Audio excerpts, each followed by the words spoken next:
জিনিসটা পালনি। তিনি আদালত থেকে তাকে জামিন দেওয়া হলো 10,000 টাকার ব্যক্তিগত বন্ডে এবং তাকে বলা হয়েছে তদন্তে সহযোগিতা করতে, কলকাতা পুলিশকে তাকে নিরাপত্তা দিতে বলা হয়েছে। একদম রায়, এই রায়কে আমরা স্বাগত জানাই। আমরা লক্ষ্য করেছি এই রাজ্যে যদি ভারতের বিরুদ্ধে কিংবা সেনাবাহিনীর বিরুদ্ধে যদি কেউ কোনো কুৎসা রটনা করে তার কোনো সাজা হয় না, পুলিশ তাকে খোঁজ করে। যদি কেউ এখানে মুসলিম মৌলবাদের প্রশ্রয় দেয়, মুসলিম মৌলবাদকে ছড়ায়, পুলিশ তার বিরুদ্ধে কোনো ব্যবস্থা নেয় না। পুলিশ সক্রিয় হয়ে যায় তখন যখন উল্টোটা হয়, অর্থাৎ কেউ যদি কোনো সত্য কথা বা কিংবা কোনো কথা মুসলিম ধর্মের বিরুদ্ধে বলে সঙ্গে সঙ্গে সরকার অ্যাক্টিভ হয়ে যায়।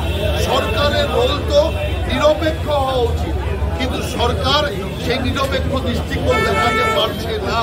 যার জন্যই আজকে শর্মিষ্ঠার যে আদালত থেকে জামিন মঞ্জুর হয়েছে তা অত্যন্ত সঠিক। আমরা এটাকে স্বাগত জানাই। বিচার প্রক্রিয়া চলুক, বিচারে যা শাস্তি হবে কিংবা রেহাই হবে সেটা তখন আমরা দেখব, কিন্তু এখন যেটা হয়েছে সেটা ঠিক হয়েছে। অবশেষে অনুব্রত এসডিপিওর কাছে দেখা করতে গেলেন, পেছন দরজা দিয়ে ঢুকলেন অনুব্রত। দেখুন, 7 দিন লাগলো হাতে পায়ে ধরে অনুব্রত মণ্ডলকে পুলিশের কাছে পাঠানোর জন্য। অর্থাৎ এর থেকে বোঝা যাচ্ছে মমতা ব্যানার্জি পুলিশ মন্ত্রী হিসাবে কতটা দুর্বল, অনুব্রত মণ্ডলের ওপর মমতা ব্যানার্জি কতটা নির্ভর।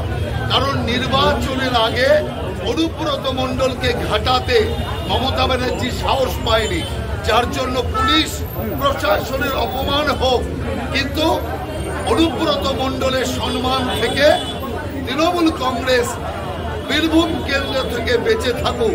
যে কারণের জন্য এটা হয়েছে, এতে পুলিশ প্রশাসনের সম্মানহানি হয়েছে।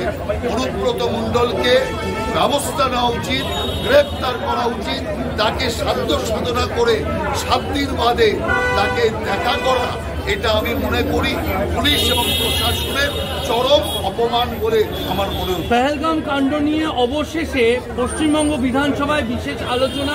10ই জুন 2 ঘন্টার জন্য সেশন কল করা হয়েছে। না, আলোচনা হতে পারে, আলোচনা করুক না, তাতে কোনো অসুবিধা নেই। কিন্তু যেটা মমতা ব্যানার্জি আগে বলেছিলেন যে সেনাকে ধন্যবাদ দেবো, কেন্দ্রীয় সরকারকে নয়। আরে কেন্দ্রীয় সরকার বোতাম না টিপলে সেনা কি এক চুলো লড়তে পারত? সেনার গোলা কি ছুটত পাকিস্তানের দিকে? অতএব আমি মনে করি এই ঘটনায় সর্বাগ্রে ধন্যবাদ পাওয়ার যোগ্য প্রধানমন্ত্রী, কেন্দ্রীয় সরকার এবং অবশ্যই ভারতের সেনা এবং ভারতের জনসাধারণ। এবং আমি ধন্যবাদ তাদেরও দেব, সমস্ত রাজনৈতিক দল, যে তারা এই বিপদকালে দেশের কঠিন সময়ে একসাথে সবাই সরকারের পাশে দাঁড়িয়েছে, সেনার পাশে দাঁড়িয়েছে। তার জন্য আমরা সমস্ত রাজনৈতিক দলকে ধন্যবাদ দিতে চাই। না, সেখানে বিধানসভায় আলোচনায় দেশাত্মবোধ রাষ্ট্রবাদ নিয়ে না, আলোচনা হোক, দেশাত্মবোধ রাষ্ট্রবাদ নিয়ে আলোচনা হোক, কিন্তু সেই আলোচনার গতি যাতে বিধানসভার মর্যাদার বাইরে না যায় সেটা মুখ্যমন্ত্রী এবং সরকারের দেখা উচিত। Thank you.